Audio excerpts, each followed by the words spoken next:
Hello friends, कैसे हैं आप सब। स्वागत है आपका यूपीएससी एट होम प्रविष्या के यूट्यूब प्लेटफॉर्म पे। हम जो यूपी पीसीएस की मेंस आंसर राइटिंग कर रहे हैं, जिसमें हमने जो टारगेट रखा है डेली 5 क्वेश्चन की आंसर राइटिंग करने का, उसी सीरीज़ में हमारा क्वेश्चन है जीएस पेपर 3 से। क्वेश्चन को हम देखेंगे। भारत में भूमि सुधारों के क्रियान्वयन में प्रमुख चुनौतियाँ कौन सी हैं? इन चुनौतियों के निस्तारण हेतु सुझाव दीजिए। क्वेश्चन जो है हमारा यूपी पीसीएस एंड यूपीएससी के पीवाईक्यू पे बेस्ड है, जो कि करंट के साथ अपडेट करते हुए आप लोगों को कराया जा रहा है। आप लोग चाहें तो इस सीरीज़ के माध्यम से अपनी मेंस की तैयारी को और बेहतर कर सकते हैं।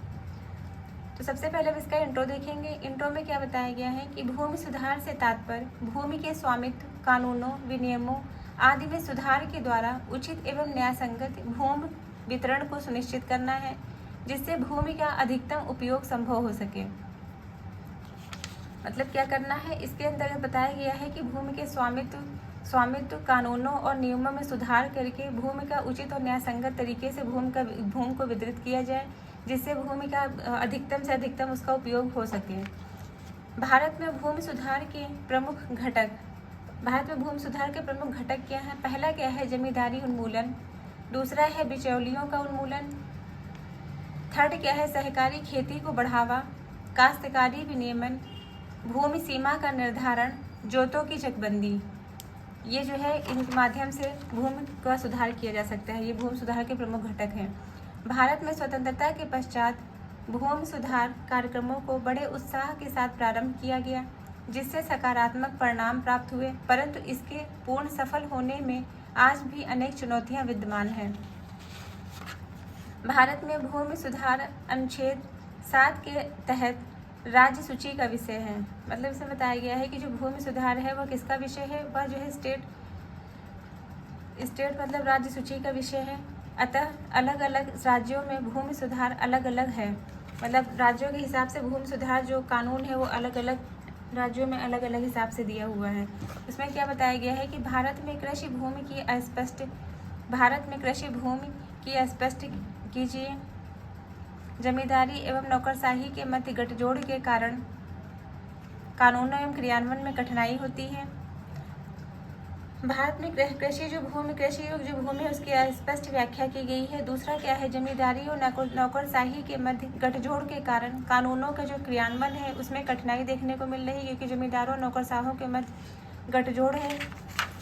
थर्ड पॉइंट क्या है? राज्य सरकारों की शिथिलता देखने को मिलती है। ये भी एक बहुत ही महत्वपूर्ण कारण है। भूमि सुधार कार्यक्रमों में भिन्नता देखने को मिलती है। जमींदारों द्वारा न्यायिक प्रणाली का इस्तेमाल कर कानूनों के क्रियान्वयन को टालने का प्रयास किया जाता है। जमींदार जो है वो न्यायिक प्रणाली का इस्तेमाल करते हैं, जिससे कानूनों को क्रियान्वयन को टालने का प्रयास किया गया है। प्रभावशाली क्रियान्वयन का अभाव है। भूमि संबंधी प्रलेखों का अपूर्ण होना। भूमि संबंधी जो भी दस्तावेज हैं वो क्या है? वो पूर्ण नहीं है। इसके निस्तारण हेतु क्या सुझाव दिए गए हैं? नवीन भूमि रिकॉर्ड तैयार करना, कुशल प्रशासनिक मशीनरी की स्थापना करना, जो इससे रिलेटेड जो है लेखा जोखा देखे।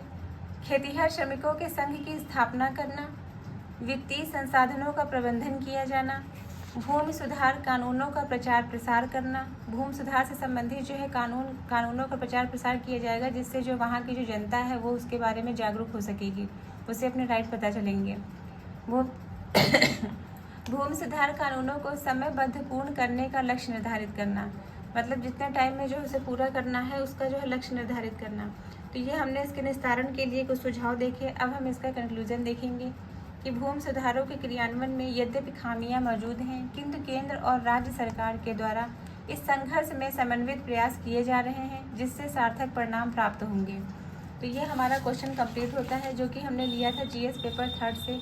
आप लोगों को हमारी ये मेंस की जो सीरीज़ चल रही है कैसी लग रही है, हमारे कमेंट सेक्शन में ज़रूर बताइए। तो ऐसे ही पढ़ते रहिए, लाइफ में आगे बढ़ते रहिए, यूपीएससी एट होम प्रविष्या के साथ मेंस आंसर राइटिंग करते रहिए। Thank you.